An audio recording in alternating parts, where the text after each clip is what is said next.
Okay, Drafting 10 students, I've just wanted to give you a bit of an update. I've been looking at some of the designs that you've submitted in Tinkercad, and the ones that I'm able to see, there's no problems at all. So it's really easy to correct because all I'm looking for is whether or not you can use the program, and if you produce a successful project, obviously you have shown that you can do that. So really good stuff there. There are a couple of assignments where there's been links submitted, but I'm not able to see that, and I think I know what's going on. So this would be Frank and Monty, Austin and Cameron. I'm not able to see any of your stuff, and I think the reason for that is that when you're sharing a link, you're just copying the URL up here, and that link actually won't work because as soon as you leave that web page, that link is going to expire. So what you have to do is you actually have to go up to the share button and grab a link from there. So going up to the share button actually brings up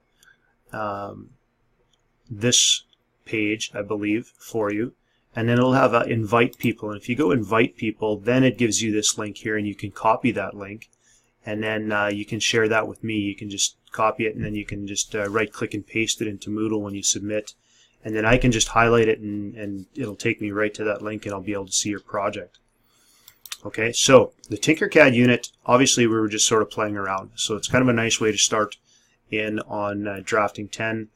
If you do the projects, you should get 15 out of 15. I don't see any issues with you getting full marks in the Tinkercad unit.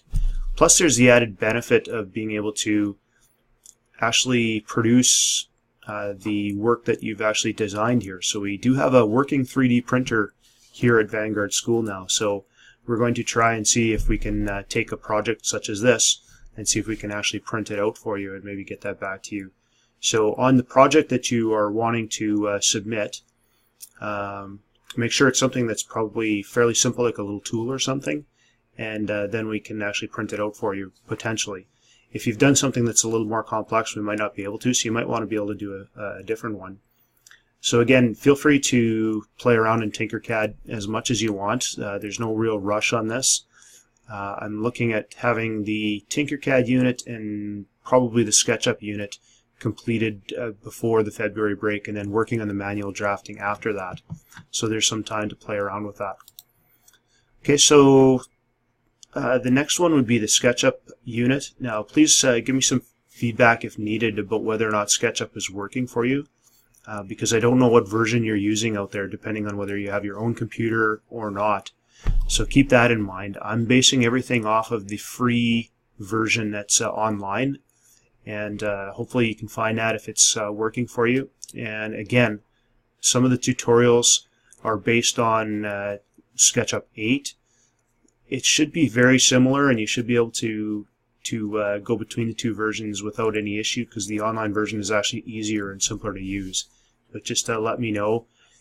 In the SketchUp unit, basically there are a few assignments and a few activities to go through, and then there's some quizzes that will take you through, and then a unit assignment at the end in which you're asked to design a cabin. So that's kind of the ending of that. So please let me know if you're having difficulty with navigating SketchUp in any way. And then, like I said, after that we will be looking at manual drafting.